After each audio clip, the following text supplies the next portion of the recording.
Le projet Césiphone a commencé il y a à peu près 3 ans, lorsqu'au niveau de la direction de l'UNADEV, nous avons eu cette idée de créer une entreprise adaptée dans le but de permettre aux personnes handicapées visuelles qui sont en recherche d'emploi d'accéder plus facilement à un poste de travail. On va dire qu'une entreprise adaptée, c'est d'abord une entreprise dans laquelle il y a 80% de travailleurs handicapés. C'est-à-dire que toutes les personnes qui produisent dans cette entreprise sont reconnues travailleurs handicapés et sont orientées pour une entreprise adaptée. Au niveau politique, je crois qu'il est préférable de faire tout ce que l'on peut pour aider une personne qui est en situation de handicap, qui a une certaine mobilité, qui a tous les éléments mentaux voulus, de travailler. Parce que quand on travaille, on est mieux dans sa peau, on est mieux dans sa tête, on peut faire des projets, on peut faire beaucoup de choses que de pouvoir rester chez soi avec des allocations. Il y a bien évidemment une méconnaissance des entreprises adaptées et souvent des handicapés, en ce sens que on sous-estime complètement le potentiel d'adaptation de ces gens-là. Tout notre discours, toute notre pédagogie consiste justement à favoriser cette meilleure connaissance de l'entreprise adaptée pour favoriser notre complète intégration dans le monde du travail et faire des prestations de qualité pour nos clients que sont les entreprises. L'Union nationale des aveugles et déficients visuels est une association qui a été créée dès le début pour apporter une aide, un soutien aux aveugles, aux malvoyants au quotidien. Donc notre devoir est aussi de les aider dans le cadre de l'insertion sociale, de l'insertion professionnelle. Césiphone est né de la volonté de l'UNADEV de répondre à une demande des adhérents de l'association. Nous travaillons avec 11 personnes et nous avons l'objectif d'être 18 personnes d'ici la fin de l'année. Parmi ces 18 personnes, il y aura 15 téléopérateurs et ces 15 téléopérateurs seront supervisés par une personne. Et après, il y a un directeur, moi-même, avec mon assistante, qui géreront tous les aspects ressources humaines, administratifs et rapports avec les collectivités locales. Bonjour, je m'appelle Olivier Brice, je suis président de Césiphone Contact, une entreprise adaptée qui a été créée en novembre 2011 et qui a le soutien de l'UNADEV, l'Union nationale des aveugles et déficients visuels. J'ai beaucoup œuvré aux côtés de l'UNADEV dans différentes actions et c'est vrai que quand on m'a proposé de prendre la présidence de Césiphone, j'ai tout de suite accepté parce que je suis vraiment investi et déjà concerné par le handicap visuel puisque je suis moi-même atteint de cécité. Et donc je souhaite pleinement m'investir dans cette entreprise adaptée qui est Césiphone Contact pour permettre à des gens en situation de handicap, que ce soit du handicap visuel ou autre handicap, d'avoir une situation professionnelle. En ce qui concerne les prestations que nous sommes amenés à fournir à nos clients, il peut s'agir de qualification de fichiers, mais ça peut être aussi des enquêtes qualitatives, évaluation de la satisfaction des clients, ou même du fundraising, c'est-à-dire de l'appel de fonds. Césiphone, aujourd'hui, a des téléopérateurs qui sont des travailleurs à mi-temps, travaillent 20 heures, ce qui évite évidemment un stress trop important. Pour certains des téléopérateurs, c'est une autre expérience professionnelle, puisqu'ils avaient parfois eu une autre expérience avant, mais pour la plupart, c'est un nouveau métier. C'est ma première expérience dans le monde du travail.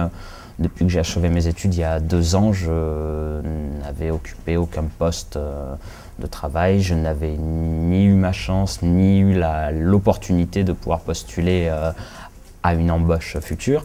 Et là, quand l'opportunité s'est présentée de pouvoir travailler à Césiphone, j'ai essayé de mettre en avant mes capacités en informatique avec un petit peu de motivation et ça a porté ses fruits. Alors bon, sur un plan personnel, c'est une satisfaction énorme. Nous avons une plateforme d'appel. Et dans cette plateforme d'appel, nous allons avoir des gens qui ont souvent des déficiences visuelles, voire des non-voyants, ou d'autres types de handicaps sur lesquels nous allons par des adaptations spécifiques, leur permettre d'être pleinement efficaces et de pouvoir travailler exactement comme un travailleur normal.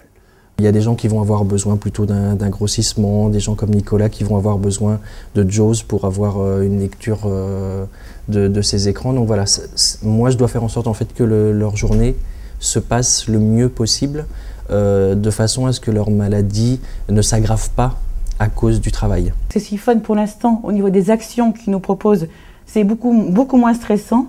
L'équipe de travail est beaucoup plus petite. L'état d'esprit est beaucoup plus associatif, dirons-nous, petite entreprise, donc pour moi c'est plus agréable. D'un point de vue de santé aussi, ça me permet de travailler dans un état d'esprit beaucoup plus zen, dirons-nous. La différence que je trouve entre une entreprise non adaptée et une entreprise adaptée, c'est que le personnel qui travaille dans une entreprise adaptée sont censés donc avoir un handicap aussi. Donc on se retrouve avec des gens qui ont les mêmes difficultés que nous et ne nous regardent pas avec un œil interrogateur et ne nous jugent pas. Voilà. Et notre travail consiste à adapter le poste de téléopérateur en créant un logiciel spécifique qui permet notamment aux gens qui travaillent avec une plage braille non seulement de traiter les données, mais en plus de ça de faire passer la voix par numérique. Alors j'ai une synthèse vocale que nous appelons JAWS qui me sert à me lire tout ce qui apparaît visuellement sur l'écran, avec une plage tactile braille qui me retranscrit également tout ce qui apparaît à l'écran, donc ce qui peut me permettre entre la synthèse vocale et la plage tactile braille de jongler, à savoir quand je suis fatigué d'entendre JAWS, je peux m'appuyer sur la plage tactile braille et parler avec la plus grande attention à mon interlocuteur. J'ai une rétinite pigmentaire, donc c'est une maladie où la rétine est malade, donc j'ai un champ visuel rétréci, la vision réduite, donc j'ai besoin d'un poste adapté avec donc zoom text, un grossissement de caractères. J'ai une maladie de la rétine, donc qui m'empêche de voir le jour. En fait, je vois mieux quand il fait nuit ou quand il fait sombre que quand il y a du soleil ou une grande luminosité artificielle. Donc moi j'ai besoin, comme Carla, donc, du zoom text qui agrandit les caractères sur l'écran. Et en plus j'ai besoin que les couleurs soient inversées. C'est-à-dire que je vois mieux quand c'est écrit clair sur du foncé que le contraire, quand c'est écrit foncé sur le clair. J'ai besoin d'un poste adapté, non pas au niveau de l'écran, mais plutôt au niveau du temps de travail. On le voit déjà sur la dynamique qui s'est créée en plus de 7 mois. Il y a une véritable envie de participer à un projet collectif, envie d'être dans une équipe, et puis envie aussi de se forger ses propres armes pour avoir sa place dans la société et dans l'entreprise. Nous espérons ouvrir des postes de travail pour des personnes handicapées, visuelles ou même d'autres handicaps, qui habitent dans d'autres régions. Nous souhaitons que le poste de téléopérateur non-voyant puisse s'exercer à distance, ce qui aujourd'hui n'existe pas en France. Alors Césiphone, à travers le télétravail, va permettre à des personnes déficientes visuelles qui souvent rencontrent des difficultés, soit dans le déplacement, soit n'ont pas toujours l'autonomie suffisante pour aller travailler donc, sur un site. Là, ce que l'on veut proposer avec Césiphone, donc le travail à domicile, c'est vraiment permettre à ce type de personnes, ce public, d'accéder à une situation professionnelle. On va se servir un petit peu pour l'instant de l'expérience qu'on a avec Nicolas pour tester les outils chez lui, parce que du coup il y a toute la partie technique qui est difficile pour nous de savoir comment on va pouvoir déployer ça. Si c'est pas quelque chose que j'envisage à long terme travailler depuis chez moi constamment, le fait est que une journée par semaine, oui, cela serait... On trouverait un certain équilibre à pouvoir tester le matériel depuis chez moi pendant une journée dans la semaine pour pouvoir à long terme le proposer à d'autres personnes. Nous devons satisfaire cette double obligation, l'obligation sociale et l'obligation économique.